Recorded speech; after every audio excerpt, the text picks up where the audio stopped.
बस सिर्फ इतना, रुक करेंगे आर पार का। नमस्कार, मैं हूं अमीश देवगन। आप देख रहे हैं आर पार। आज आर पार की डिबेट बेहद खास है क्योंकि आज इस डिबेट में 2 बनाम 2 यानी 2 वर्सेस 2 की जोरदार टक्कर होने वाली है। एक तरफ होंगे टीम एनडीए के 2 धाकड़ वक्ता प्रवक्ता, तो दूसरी तरफ होंगे टीम विपक्ष के 2 दिग्गज प्रवक्ता। और देश के 3 अहम मुद्दों पर आज होगा सीधा आर पार, यानी सीधी टक्कर होगी। सबसे पहले देश के लिए आज की सबसे बड़ी खबर, भारत के हाथों चौतरफा पिटाई के बाद आखिरकार चीन के ने कबूल कर लिया कि हां, गलवान में उसके सैनिक मारे गए थे। 9 महीने बाद ऐसा पहली बार हुआ है जब चीन ने इस बात को कबूला है। हालांकि चालबाज चीन कह रहा है कि उसके सिर्फ 4 से 5 सैनिक मारे गए थे, जबकि भारत कह चुका है कि चीन के करीब 50 सैनिक मारे गए थे। अमेरिका की खुफिया रिपोर्ट में दावा किया गया था कि चीन के करीब 35 से ज्यादा सैनिक मारे गए थे। और अभी कुछ दिन पहले रूस की बड़ी न्यूज एजेंसी तास ने दावा किया था कि चीन के करीब 45 सैनिकों की मौत हो गई थी। हालांकि चीन के कबूलनामे के बाद कांग्रेस की सियासी फजीयत हो गई है, क्योंकि कांग्रेस के बड़े नेता हुसैन दलवाई पिछले साल कह रहे थे कि चीन का कोई सैनिक नहीं मारा गया है और हमारे 20 जवान शहीद हो गए हैं। लेकिन दूसरी तरफ कांग्रेस किसान और महंगाई के मुद्दे पर मोदी सरकार को घेर रही है, ललकार रही है और लताड़ भी रही है। तो आज महंगाई की भी बात होगी, आज बढ़े हुए पेट्रोल डीजल के दामों की भी बात होगी, आज चीन की भी बात होगी, आज किसान की भी बात होगी। और इसी पर होगी देश की सबसे बड़ी बहस आर पार। आर पार में आज 2 बनाम 2 यानी 2 वर्सेस 2 की यह बड़ी टक्कर।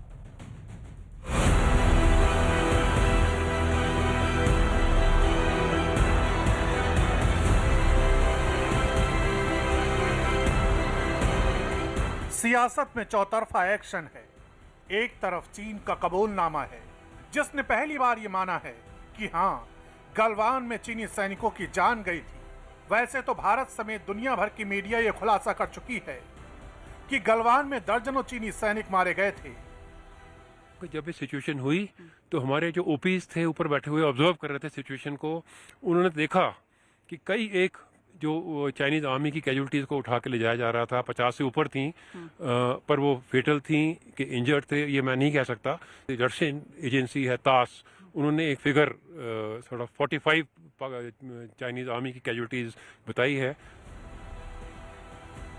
लेकिन अब उस कबूलनामे के बाद बीजेपी ने कांग्रेस को घेर लिया, क्योंकि याद कीजिए, कांग्रेस के बड़े नेता हुसैन दलवाई ने कहा था कि गलवान में चीन का कोई सैनिक नहीं मारा गया।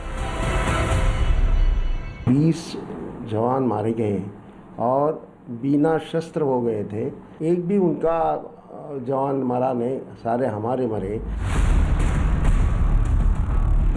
हालांकि दूसरी तरफ कांग्रेस किसानों के साथ साथ पेट्रोल डीजल और रसोई गैस की महंगाई के मुद्दे पर मोदी सरकार पर हमला कर रही है। देश के कई शहरों में पेट्रोल की कीमत 100 रुपए के करीब पहुंच चुकी है। ईंधन टैक्स जीवी मोदी सरकार देश की जनता के लिए अभिशाप बन गई है। आगे आने वाले दिनों में पेट्रोल डीजल गैस के दामों को लेकर एक व्यापक जन आंदोलन हम तैयार करेंगे। उधर किसानों के मुद्दे पर सरकार को घेरते हुए राहुल गांधी कुछ ऐसा कह गए जिससे सियासी तूफान खड़ा हो गया। पहले राहुल गांधी का बयान सुनिए, फिर आपको बताएंगे कि सियासत किस तरह हो रही है। I consider you to be farmers of the sea. I think to myself that if farmers of the land can have a ministry in Delhi, then why is it that farmers of the sea do not have a ministry in Delhi? Rahul का बयान आते ही BJP Congress पर टूट पड़ी। BJP ने कहा कि मत्स्य पालन मंत्रालय तो पहले से ही है। खुद केंद्रीय मंत्री गिरिराज सिंह ने इटली की भाषा में राहुल गांधी को ट्वीट किया। स्मृति ईरानी ने भी इटालियन भाषा में राहुल गांधी पर चुटकी ली। राहुल गांधी को बताया कि मत्स्य पालन मंत्रालय तो पहले से ही मौजूद है। लेकिन इसी बीच कांग्रेस की एक और फजीहत हो गई। राहुल गांधी पुडुचेरी में एक जनसभा में थे। वहां के कांग्रेसी सीएम वी नारायणसामी भी राहुल के साथ थे। इसी बीच एक महिला भीड़ में खड़ी हो गई और राहुल गांधी के सामने ही तमिल भाषा में सीएम नारायणसामी पर समुद्री तूफान के दौरान लोगों की अनदेखी करने का आरोप लगा दिया। इस दौरान वहां मौजूद लोग ताली बजाने लगे। राहुल गांधी ने पूछा कि महिला तमिल भाषा में क्या कह रही है। इस पर सीएम नारायणसामी ने पूरी बात पलटते हुए ये कह दिया कि समुद्री तूफान निवार के दौरान अच्छा काम करने को लेकर ये महिला सरकार की तारीफ कर रही है। இதே மாதிரி தான் இருக்குது கடலோர பகுதி இப்படியே தான் இருக்குது எங்களுக்கு யாரும் ஆதரவு கொடுக்க மாட்டார் அவரே இருக்காரு எங்களை வந்து ஒரு காலமாவது புயலுக்கு வந்து பார்த்திருக்காரா Hello, we look at sir at that time during cyclone, sir, never cyclone, I came and visited the area and gave relief to them. That she is referring. तो आज इन तमाम सियासी मुद्दों पर सबसे अनोखे अंदाज में होगी देश की सबसे बड़ी बहस। आर पार में 2 वर्सेस 2 की टक्कर।